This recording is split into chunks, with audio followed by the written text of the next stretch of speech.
Gumagana, functional, no? Kayo nang bahala mag-customize kung paano nyo lalaro.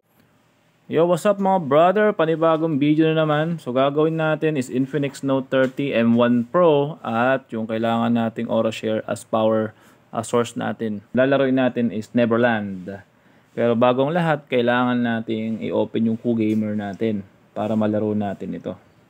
Paano ba yan? Hanapin nyo lang yung QGamer dito sa list of your application tulad ng ginagawa ko. And meron ako nakalagay dito, no. So ito, nakalagay lang naman dyan, huwag nyo i-update to yung Xiaomi phone nyo. Since di naman tayo Xiaomi at Infinix Note 30 tayo ito, Note 30, pwede natin gawin yan. So as of now, activated daw, nakalagay, no. Pero try natin, open yung Neverland. So yan yung Neverland, kung na-try nyo nang laruin. Close na lang natin to. Okay, close. Enter the game. Ay. Enter natin yung character natin para ma-set up natin yung basic skills. Actually, naggawan ko na to last time. I-try lang nating edit ng konti. Click lang natin yung icon dito sa taas at edit key natin. Okay, so yun lang yung basic key na nalagay ko. May 1, 2, space as movement, tapos shift din, at inventory, V as bolt, yung F5 as map dahil kalahati lang yung keyboard natin. So try natin kung gagana. Save na muna natin. Save success. Pre-made lang to, nakaraan ko pa ginawa. Nan ko kung gagana. So yun, hindi gumana. Ay, try mo natin patayin developer option nya. System developer option natin, off mo natin. Yan, off mo natin. Baka kasi ganito yung case ng iba na after nila ma-activate, hindi na nila malaro. So gawin natin, try to turn off and turn on your developer option. On ko naman yung developer option as well as yung ating USB debugging tulad yan. Enable lang natin yan. Then balik tayo sa mismong game. Or punta tayo sa mismong QGamer. Yan, QGamer ulit. Tapos yung QGamer natin, close natin lahat. Close mo natin lahat. Reset tayo, no, from the top. Open natin yung QGamer. Okay. So makita nyo, no, inactivated na naman siya. Yun na, inactivated. So i-activate natin yan. Paano natin gagawin? Kabit lang natin yung charger natin. Ito siya. Tapos tanggalin natin connection ng mouse dito sa receiver natin. Ito yung itong mouse natin, tanggalin lang natin. Then connect natin yung charger nitong Infinix. Okay. So, i-allow lang natin USB debugging katulad niyan. Ito niyan. Lapit ko para makita nyo. Allow. Allow nyo lang yan. At makikita nyo dito sa screen, activated na. So, pwede na nating i-open yung Neverland. So, gano'n na. In case na hindi nyo mapagana, enable, disable nyo lang muna yung developer option. May mga case kasi talaga na ganun. So once na ma-activate na natin, tanggalin na natin yung charger natin ng Infinix. Ibalik natin yung mouse tulad ng ganyan. Close na natin itong mga nakalagay dyan. Enter natin yung game. Sana gumana. Again, meron tayong Aura Share as power source. M1 Pro para dito sa ating controller. At Infinix Note 30 dito sa ating phone. Try ko munang gamitin yung top natin para medyo madali natin siyang matry. Sabi ko sa inyo, check natin yung press natin yung edit key. Meron na akong pre-made dito. Lapit ko ulit. May pre-made na ako dito. Nilagay ko ng 1 as skill at yung left click as basic attack.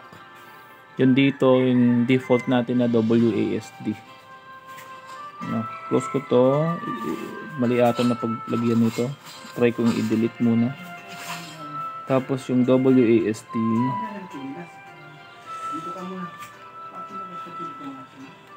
Ayun, ayun.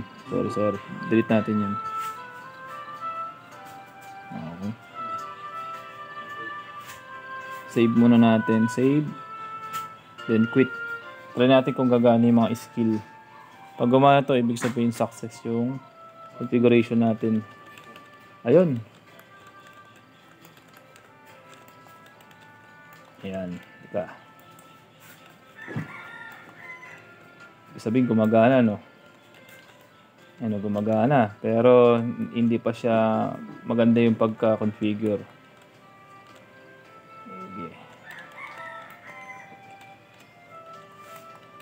Okay.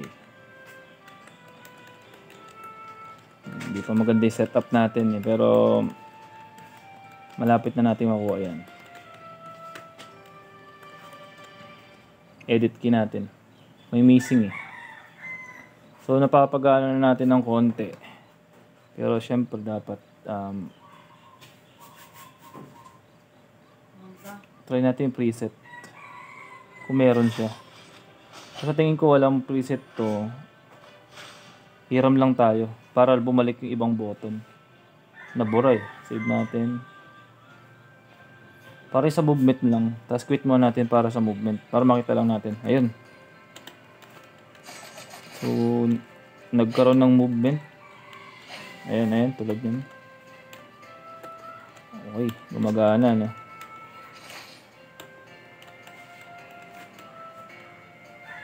Kaso nati-trigger yung ibang button. So, pwede nating i-remove na yun. Okay, testing natin paano mag-remove. Edit key natin. Yung mga hindi natin kailangan, remove muna natin tulad nito. Delete. Hindi natin kailangan. 3, delete. F3, hindi natin kailangan. F2, hindi natin kailangan yan. Yung B and B1 na yun, hindi natin kailangan at the moment. Ito, hindi natin kailangan. X, di natin kailangan. Ito, close natin. Tumunta tayo sa mga basic para mas madali natin ma-configure. Okay, yung left click para sa attack yan, basic attack. So marami kasing button dito na, kasi pang PUBG kasi ito. Remove natin para hindi tayo malito. Okay. Yung space, gawin natin siyang, ewan ko lang kung jump to eh. Kung jump to, salamat. Yung dash, gawin natin siyang shift. No, to. Add tayo, tapos press natin yung shift dito para magkaroon tayo ng dash. Ayan, shift. Ayan. Yung mga skill natin, siguro mag-stick na lang tayo sa 1, 2, 3, 4. First, maglagay tayo ng skill natin, yung 1. Ewan ko kung anong tawag sa skill na yun. Nakuha nyo naman siguro yung concept. Number 2 and hanggang 4. Pero ngayon dahil naka-disable pa, hindi ko muna lalagyan. Itong summon ko, or ito may inventory dito, lalagyan natin ng B as bolt para ma-open natin. Kulang kasi yung keyboard natin eh. And syempre itong map, M as map, nakalagay naman. Tapos itong summon natin, siguro pindutin lang natin yung right click. No, right click, no, wala, hindi pa naman nagamit yung right click para magamit natin yung summon natin. Summon ba yun or parry, hindi natin alam eh. Basta nilaro lang natin. Save na natin, then press quit. Okay, moment of truth. Tingnan natin kung magiging function yung Neverland natin. So i-refine pa natin to sa mga susunod na araw. Testing lang natin kung functional siya sa Infinix Note 30 and M1 Pro. Ayan, gumagana yung basic movement natin. Ayun, di ba? Yun na, gumagana din yung skill ng parry. So, sana makita nyo dyan. Lapit ko lang ng konti. Zoom in natin ng konti. Para makita nyo lang yung ginagawa natin. Ayan. Medyo magiging malabo lang ng bahagya. So, basic attack, gumagana. Alright, basic attack. Okay, pati yung ating control ng environment natin, gumagana. Tapos yung skill natin, nice one. Second skill, alright, gumagana. Summon natin or yung parry natin, ayan, gumagana rin siya. Right click yon. Sinet up natin yan. Try natin yung jump. O jump talaga, tama pala yung ginawa natin. Then try natin yung run. Ayun, may dash siya, gumagana, shift. Ayun. So mga brother, gumagana, functional, no? Kayo nang bahala mag-customize kung paano nyo lalaroin itong game na Neverland. So yun na muna, sana may tutunan kayo. At see you on next video. Nga pala, para gusto nyong may activate, mayroon tayong tutorial dito. So yun na muna guys, thank you very much sa panonood. Ito yung Neverland M1 Pro Infinix Note 30 Aura Share. See you sa next video.